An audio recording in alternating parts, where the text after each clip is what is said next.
Hello and welcome to Andy Makes. Today I'm going to show you how to cold smoke cheese and then wax it to seal in the flavour. Cheese has to be the easiest food to smoke and the results are delicious. Let's get started. Today we're going to be smoking this lovely Godminster Vintage Cheddar. It's a strong cheese and it can take a lot of smoke flavour.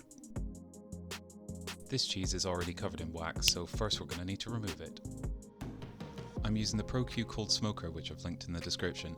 This is a superb little unit that burns sawdust to generate a steady stream of smoke.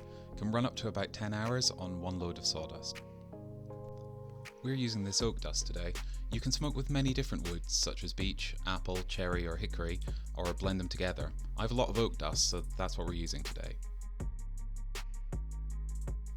It's very important that the dust is as dry as possible, otherwise it might go out halfway during your smoke. To dry it, pour some dust out in a baking tray.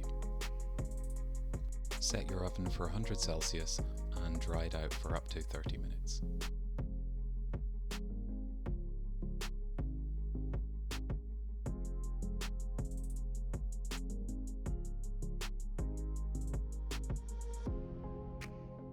Now it's time to pack the smoker with the dried sawdust.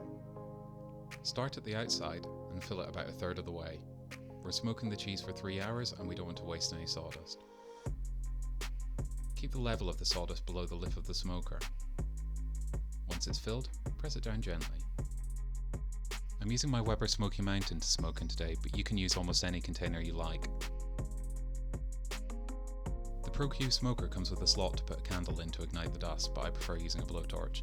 The candle burns for a long time and can raise the temperature of the smoker. Don't forget to blow out any flames once the smoker is lit.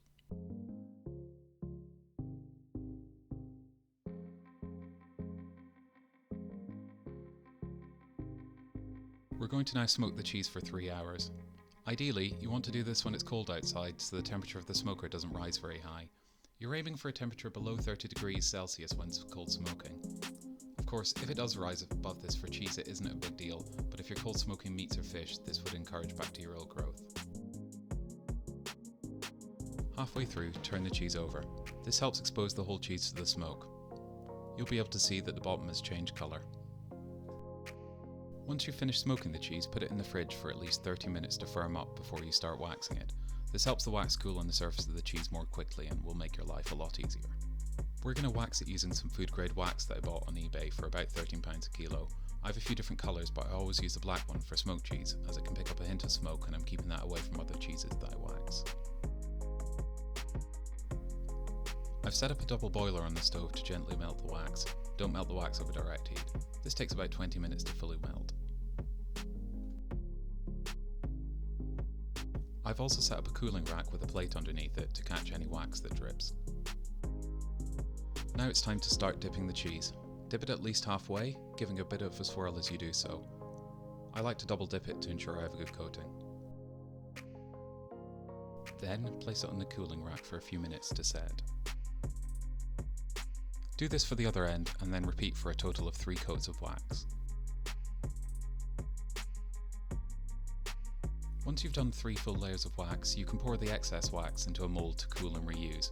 I'm using a foil takeaway container as I can easily peel that away once it's cooled. And then we're done. Put your wax cheese in the fridge for a week or so to allow the smoke flavour to distribute itself around the cheese. You can eat it immediately if you like, but I prefer to wait.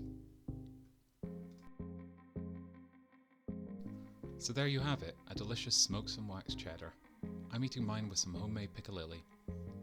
Don't forget to like, comment and subscribe below, and I'll see you next time on Andy Makes.